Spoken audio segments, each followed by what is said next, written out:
Eu gostaria que os irmãos abrissem lá em Mateus capítulo 9, tipo versículo 18. Glória a Deus. Mateus 9, a partir do versículo 18. Glória a Deus. Essa passagem também vai falar de uma jovem. Mas não é nem essa intenção que Deus quer falar aqui, mas também fala de uma jovem. Glória a Deus.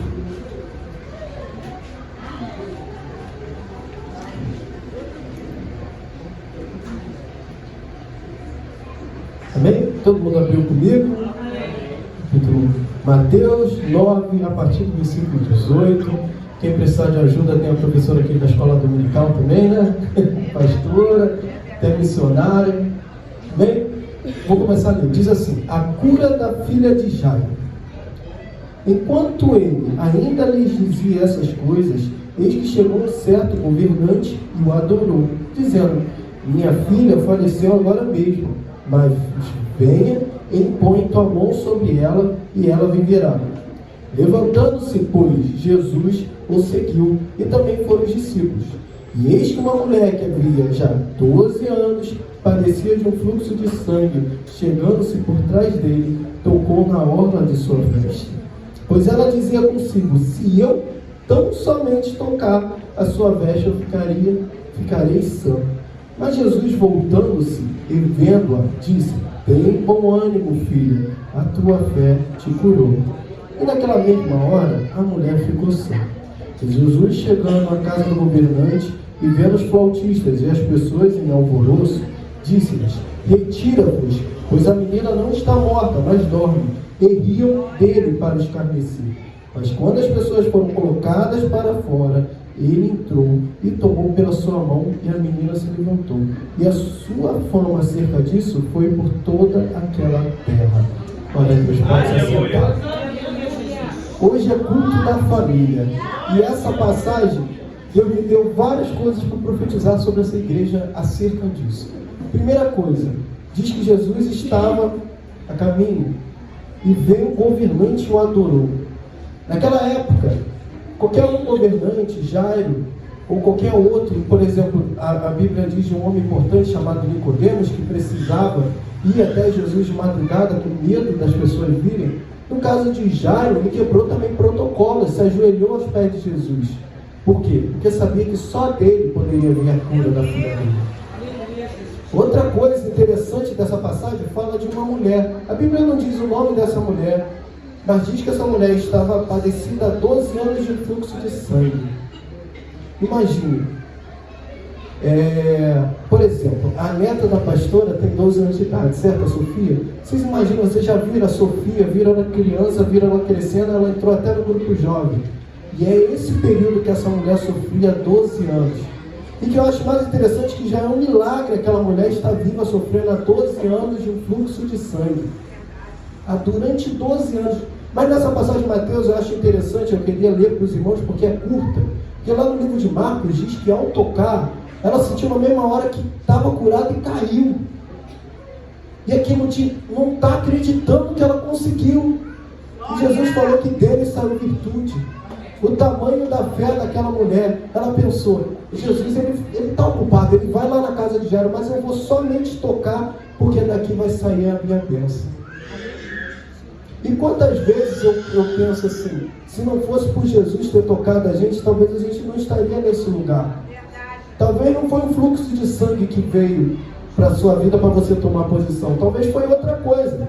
Mas foi através de um problema você encontrou a solução para a sua vida, que é Jesus Cristo. Agora, a passagem que dá o título dessa passagem, o nome que dá o título, a filha de Jairo. Então vamos lá. Diz a Bíblia que quando Jesus chega naquela casa, tinha um alvoroço. Muita gente naquela casa. Muita gente que não teria a solução para o problema, mas elas estavam naquela casa.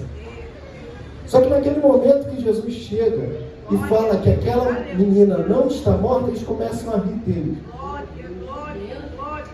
E isso é muito forte, porque quantas vezes já não riram de vocês? Quantas vezes disseram: é impossível você sair disso? É impossível teu marido sair da bebida. Ou você vai para a igreja e deixa teu marido no bar, é impossível ele sair da bebida. Que é impossível para Deus. E aí naquele momento, Jesus faz uma coisa muito bonita. Jesus pega e manda todo mundo embora. Se ninguém pode ajudar, então ninguém vai atrapalhar. Só que lá no livro de Marcos vai dizer que Jesus manda todos embora, mas ele entra no quarto e chama a mãe da criança e o pai da criança. E aí eu me lembro, lá no Mateus 6, que diz assim: não seja como os hipócritas que ficam orando de voz alta em belo tempo, mas quando for orar, entra no quarto e fecha a porta, porque o Deus que te ouve no secreto é o Deus que vai te honrar publicamente. Naquele momento que Jesus pega o pai da criança e a mãe da criança, está dizendo aqui está a intimidade, aqui está quem pode resolver o problema.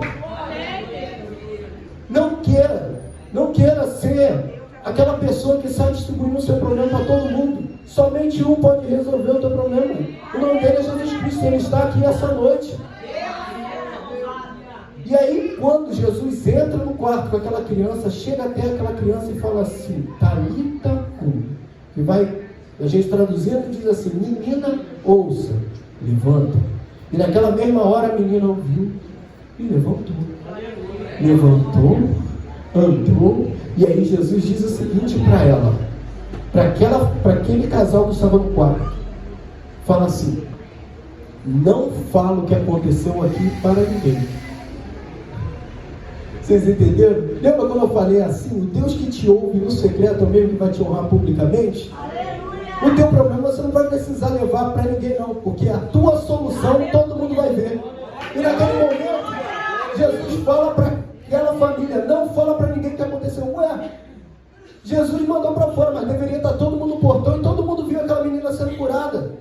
Por que Jesus mandou falar para eles não falarem para ninguém? Porque aquilo que você fala na tua intimidade com Jesus, só você e Jesus precisa saber, ninguém mais precisa saber. Aquele momento Jesus está falando aqui: o que aconteceu aqui na intimidade fica com a gente. Só eu e você precisa saber. E eu acho muito interessante, porque quando eu estava estudando essa palavra, logo Jesus veio e me lembrou de Lázaro. E por que Lázaro também é interessante? Porque a Bíblia diz que quando Jesus foi curar Lázaro, Lázaro estava morto há 3 dias. E ele estava dentro de uma tumba, né?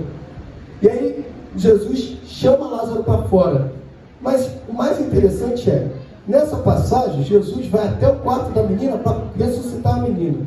E manda todo mundo para fora. No caso de Lázaro, não. Lázaro, todo mundo estava ali, mas o milagre ele mandou para fora. Tem vezes que Deus vai fazer um milagre na sua vida, na frente de todos, para honrar você na frente de todos. Aquela mulher do fluxo de sangue, ela não podia nem entrar no templo por ela estar no fluxo, com aquele fluxo de sangue. E Jesus curou ela no meio de todo mundo, assim como fez com Lázaro. Mas com aquela menina, Deus quis provar o particular. Talvez aquela família nunca teve um particular com Jesus. Aleluia. E talvez é isso que Jesus quer na sua vida, um particular com Ele. O teu problema, a tua solução, muitas das vezes, não é você falar para todo mundo, não é você sair correndo anunciando o teu problema, mas sim você entrar no quarto e pedir. O mesmo Jesus que entrou no quarto daquela menina, da filha de Jairo, vai ser o mesmo que vai entrar no teu quarto essa noite. Mas precisa uma atitude. E aí, para fechar, eu me lembro sobre intimidade com Jesus. Eu me lembro que vai dizer assim: no último dia, muitos vão chegar e vão falar: no teu nome eu curei, no teu nome eu expulsei demônios, no teu nome várias pessoas se converteram. O que Jesus vai falar? Afasta de mim, porque eu não vos conheço. Não adianta ser o presidente do fã-clube de Jesus. Se você não tiver intimidade com Jesus, você não vai ser salvo. Ele está precisando que você entre no quarto, que você feche a porta, que você chame Jesus, porque só Ele é o dono da sua solução. E eu agradeço a minha oportunidade dessa vez.